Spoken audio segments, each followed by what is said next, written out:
বিয়ের ১৪ বছর অতিক্রান্ত হওয়া এবং ২ বছর তাহাজ্জুদ আদায়ের পর আল্লাহ অবশেষে আমাকে এক পুত্র সন্তান দান করলেন। সে ছিল আমার সব প্রার্থনার উত্তর। কিন্তু ১ বছর পরই আমার স্বামী হঠাৎ ইন্তেকাল করলেন। আমি ভীত, অসহায় ও একা হয়ে পড়লাম। সেই মুহূর্তে আমি বুঝতে পারছিলাম না তাকে ছাড়া কিভাবে আমার সন্তানকে বড় করব। তাই আমি আবার তাহাজ্জুদের দিকে ফিরে গেলাম। ভাবে মা হওয়ার আকাঙ্ক্ষায় গিয়েছিলাম। আল্লাহ আমাকে সেই শক্তি দিলেন যা মানুষকে সব বাধা পার করতে সাহায্য করে। এরপরে ২১ বছর ধরে আমার ছেলে ছিল আমার পুরো দুনিয়া। তারপর আল্লাহ তাআলা তাকেও নিজের কাছে ডেকে নিলেন।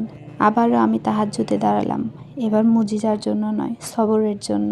এমন একটি জীবনের জন্য যার এখনো অর্থ আছে এবং জান্নাতে তাদের সাথে পুনর্মিলনের আশায়। আলহামদুলিল্লাহ, খুব বেশি ক্ষতিগ্রস্ত হওয়ার মাঝেও আল্লাহ আমাকে দৃঢ় রেখেছেন। তাহাজ্জুদ আমার পরীক্ষা দূর করেনি, কিন্তু সেগুলোর ভেতরে আমাকে বাঁচিয়ে রেখেছে। আমি আল্লাহর কাছে দোয়া করি যেন স্বপ্নে তাদের সাথে আমার সাক্ষাৎ দেন। তিনি তা দেন এবং আমার ভাঙা হৃদয়ের একটি অংশ জুড়ে দেন। আলহামদুলিল্লাহ। আমি যেই গল্পটা বললাম সেটি আমার এক বোনের শেয়ারকৃত ঘটনা ছিল। রাব্বুল আলামিনকে খুশি করতে পারলে তিনি নিজেই আমাদের হয়ে যান। আলহামদুলিল্লাহ। সবাই বোনটির জন্য দোয়া করবেন। আল্লাহ হাফেজ।